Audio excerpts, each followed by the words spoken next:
Embrace the power of knowledge at Sanskriti University, ranked first in most promising university in engineering and management in India. Visit www.sanskriti. बच्चों की बीमारी को ध्यान में रखते हुए यूएई सरकार ने एक बहुत अहम फैसला लिया है। अब यूएई में शादी करने से पहले एक जेनेटिक टेस्टिंग करवाना जो है वो अब अनिवार्य हो जाएगा। 1 अक्टूबर 2024 से ये नियम लागू हो चुका है। इस नियम के क्या मायने हैं और क्या अब समय आ गया है कि भारत जैसे देश में भी अब इसको लेकर एक गाइडलाइन जो है वो जारी की जानी चाहिए। इसी पर बातचीत करने के लिए डॉक्टर सुनीता हमारे साथ हैं, जानी मानी जेनेटिक एक्सपर्ट हैं। मैम, सबसे पहले तो इस फैसले को आप किस तरीके से देख रहे हैं? मैं उसको पॉजिटिवली ही लूँगी क्योंकि ये एक बचाव है, it is a preventive measure. तो बहुत अच्छा उनका डिसीजन है। बट ये बात अलग है कि हमारे देश में डेमोक्रेसी है, कोई ज़रूरी नहीं है कि हम उनको इसके ऊपर इम्पोज करें एक लॉ बना के। जस्ट अवेयरनेस क्रिएट करने से भी काफ़ी हम अचीव कर सकते हैं। मैम, सबसे पहले तो ये जो जिस तरीके की जेनेटिक हम इशू देख रहे हैं, किस तरह की बीमारियां जो हैं वो पेरेंट्स से या फैमिली से बच्चों में आ सकती हैं? हाँ, सो जेनेटिक बीमारियां बहुत तरह की होती हैं। जैसे हमारे पास जीन्स होते हैं, अपने मम्मी पापा से ही हमें मिलते हैं। सो हर जीन, जो टोटल 20,000 जीन होंगे हमारे, हर जीन की 2-2 कॉपियाँ आती हैं। मम्मी भी देती हैं, पापा भी देते हैं। तो अक्सर क्या होता है कि जेनेटिक बीमारी तब तक नहीं होती जब तक दोनों ही कॉपियों में गड़बड़ ना हो। तो एक आध कॉपी तो हम अक्सर लेके पैदा होते ही हैं। जैसे मेरे में भी 2-4 जीन खराब होंगे, लेकिन 2 कॉपियों में से एक ही कॉपी मेरी खराब है। तो मैं सिर्फ कैरियर हूँ, मेरे को बीमारी नहीं है। बीमारी इसलिए नहीं क्योंकि मेरे पास एक हेल्दी कॉपी भी है। अब बच्चे जिनको बीमारियां होती हैं, उनकी मम्मी से भी उसको ख़राब कॉपी मिली और पापा से भी उसी जीन में गड़बड़ मिल गई। तो उस जीन की कोई फंक्शनिंग कॉपी नहीं मिली तो बीमारी हो गई। इनको बोलते हैं ऑटोसोमल रिसेसिव डिसऑर्डर्स। मैम, इसके अलावा अगर हम बात करें तो जिस तरह की बीमारी हम देख रहे हैं, थैलेसीमिया उसमें सबसे बड़ा है, SMA है, तो इसको आप किस तरीके से देखते हैं? इसको क्योर किया जा सकता है क्या इस तरीके के फैसले के बाद? नहीं, तो हमारी साइंस ने बहुत तरक्की करी है, बहुत सारे ट्रीटमेंट्स भी निकल रहे हैं, लेकिन बेसिक बात तो ये है कि ये सारी जो बीमारियां हैं अक्सर ये बहुत सीरियस होती हैं, बहुत लाइफ लिमिटिंग होती हैं। बहुत सारी बीमारियों का ट्रीटमेंट है ही नहीं।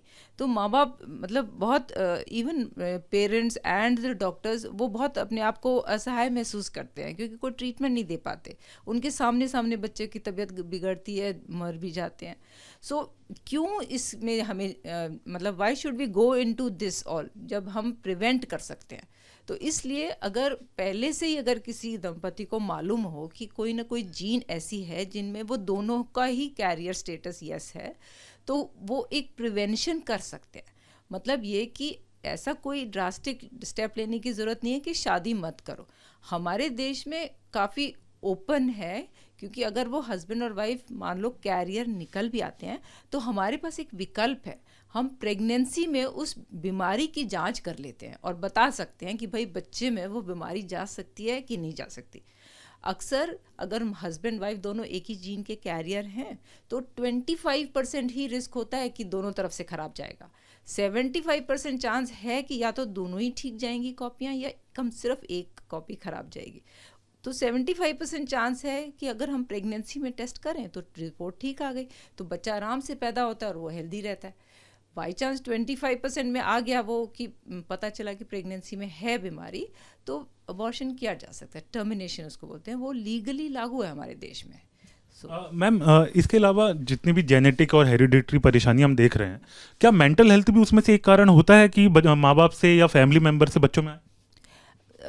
मेंटल हेल्थ काफ़ी बड़ा सा शब्द है ना। So I am not talking about psychiatric, जैसे मानसिक रोगों की नहीं बात हो रही। मानसिक रोग भी कभी कभी जेनेटिक होता है, not all the time. But genetic बीमारियां में काफ़ी सारे मानसिक रोग आ जाते हैं, है ना। न्यूरोलॉजिकल डिसीजेस बहुत सारी, 70% हमारे जीन्स जो हैं ब्रेन से ही ताल्लुक़ रखते हैं। तो न्यूरोलॉजिकल प्रॉब्लम हो सकती है? जी, बहुत बहुत कॉमन है। जेनेटिक बीमारियों में न्यूरोलॉजिकल बीमारियां आना बहुत कॉमन है।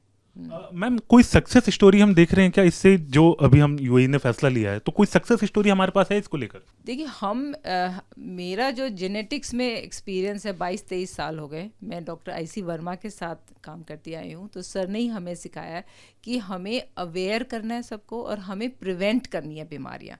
सो पिछले 2 दशक से हमारी मुहिम है एटलीस्ट थैलेसीमिया को पकड़े। हर मीटिंग, हर गायनेकोलॉजिस्ट को हम मिलते हैं, हम अपने मरीज़ों को भी हम थैलेसीमिया का चेक ज़रूर करते हैं, क्योंकि थैलेसीमिया का जो कैरियर फ्रीक्वेंसी है हाई है, 20 में एक इंसान कैरियर है थैलेसीमिया का। सो यहाँ से अगर शुरुआत करें तो हम आगे बढ़ गए हैं, और अब हम स्क्रीन करते हैं कपल्स को फॉर एटलीस्ट 2000 डिसऑर्डर्स। सो अब 20,000 डिसऑर्डर्स को स्क्रीन करने की ज़रूरत नहीं है, बट जो अहम है, जो इम्पॉर्टेंट है, जो काफ़ी डिसेबिलिटी और मोर्टेलिटी करते हैं, उनको तो हमें पकड़ना ही चाहिए। तो ये हमारी क्लिनिकल प्रैक्टिस में हम कर रहे हैं, बट ऐसा कोई हमारे देश में लॉ नहीं है। हाँ, एक प्रोफेशनल सोसाइटीज़ हैं हमारे इंडिया में, जैसे society for Indian academy of medical genetics, तो लास्ट ईयर ही उन्होंने गाइडलाइंस निकाली हैं for at least screening for spinal muscular atrophy apart from thalassemia, जो ऑलरेडी ही है। सो ये 2-3 बीमारियां तो जो बहुत इम्पॉर्टेंट हैं, क्योंकि कॉमन भी हैं और सख्त भी हैं, उनका कैरियर स्टेटस जान लेना अच्छा रहेगा। तो मैम क्या आपको लगता है कि हमारे देश में भी इसको लेकर एटलीस्ट गाइडलाइन तो बननी चाहिए? जी जी बिल्कुल, I am all for it. हम लोग बिल्कुल ये चाहते हैं कि सब आम जनता को मालूम हो कि वो उनको क्या करना चाहिए। तो ये गाइडलाइंस हम बना ही रहे हैं, we are in the process. Obviously देखना पड़ता है कि हमारे देश में क्या क्या पॉसिबल है, क्योंकि अगर हम सारे इंडिविजुअल्स को, जैसे यूएई वालों ने 500 जीन्स का निकाला है, तो वो कॉस्ट इफ़ेक्टिव नहीं रहेगा, वो काफ़ी महंगा टेस्ट हो जाता है।